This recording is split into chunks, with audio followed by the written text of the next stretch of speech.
A legend states that more than 100 years ago, a family allegedly had a terrifying experience deep in the hollers of Trace Creek in White Bluff, Tennessee. As the story goes, a husband and his wife and their 7 children settle into their new rural home.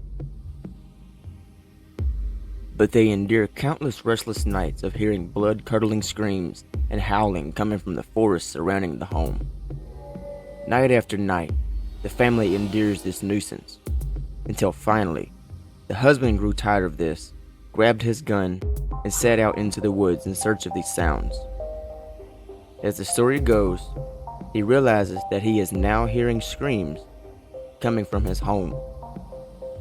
After returning home, the man sees his wife and kids have all been killed. Another version of the story suggests that the man actually seen some type of mist-like apparition in the form of a woman, leaving some to suggest that it was actually a banshee that he could have seen. According to oral tradition, a banshee is allegedly an omen of doom, often associated with certain family lines. Those that hear the cries of a banshee are said to be doomed, or could even foretell the death of a family member. A banshee is often depicted as a beautiful laundress or an ugly hag that is seen washing blood-stained clothes or garments.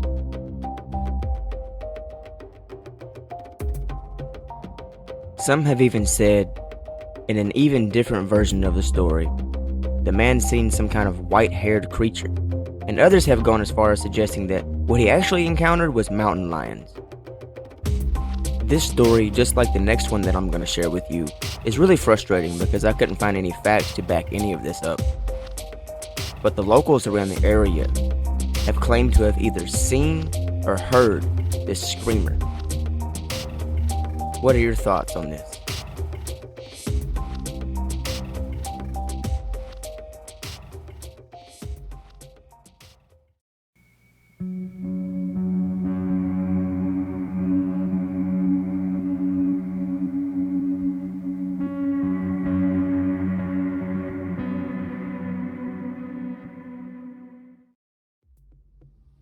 The following article was posted in the Dixon Herald on the 31st of October 2018.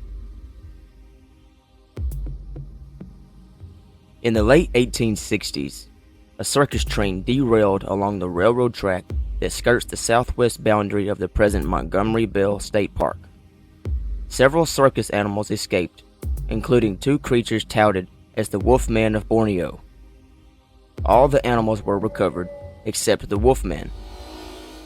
A couple years later, a local landowner and his hired hand were traveling by wagon down a country road in the proximity of where Highway 47 runs southwest of the park. They were heading from the present-day Burns area to a homestead near the Harpeth River. The travelers were stalked by a wild creature in the vicinity of Werewolf Springs. They moved faster and faster, trying to shake the creature, but it was no use. So they abandoned the wagon and ran into the forest in opposite directions. The creature pursued the hired hand, who was never seen again. The landowner heard a blood-curdling scream and pleas for mercy from the hired hand, but his body was never found.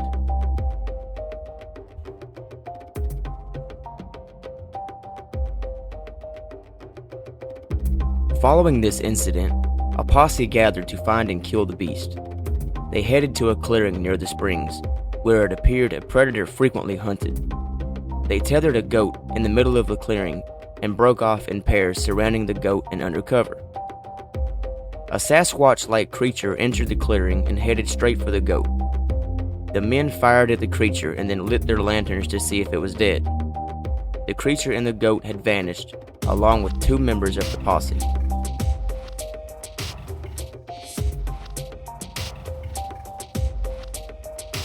A big game hunter then attempted to slay the beast. The hunter spent 3 nights in a cabin near Werewolf Springs. All was quiet the first 2 nights, but the hunter had to fight for his life the final evening. He heard howls in the distance and took aim from a cabin window at what appeared to be the creature. He fired, but the shot only provoked the animal. The beast broke through the cabin door, but the hunter had positioned himself in the rafters and began firing at it. The bullets didn't faze the creature as it swiped and clawed at the hunter, whose ammunition by now was down to 2 shots and a pistol. He was saved, however, when the sun began to rise and the creature fled into the woods.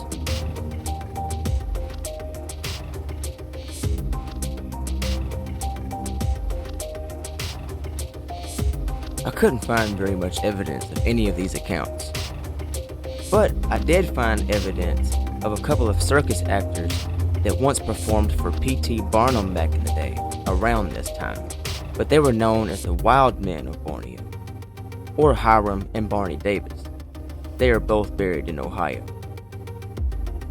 I don't know where the story originally took off for Werewolf Springs, but after doing some more digging, I heard about this alleged encounter where a little girl is rumored to have vanished from Hall Springs, which is an area situated in and around the old Hall homestead that was once located here.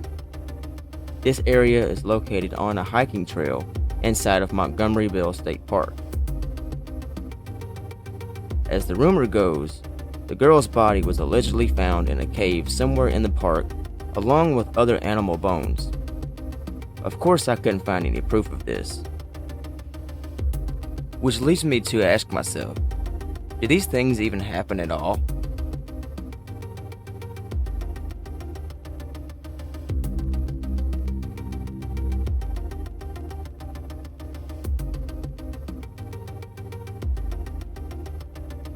I'm not sure what to think about either one of these stories.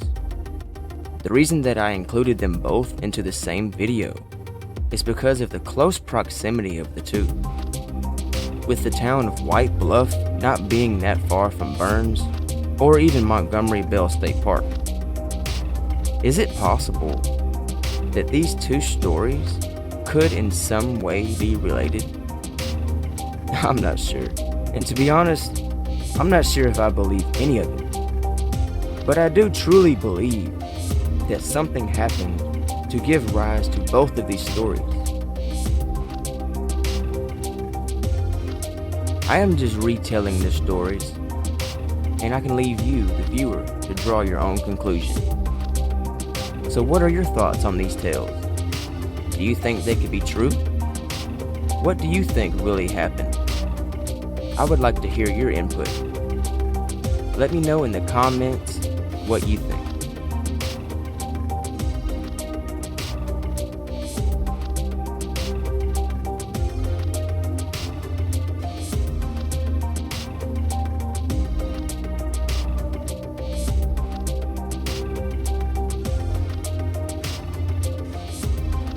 If you have had a cryptid experience of any kind and would like to tell your story, email me at the email below.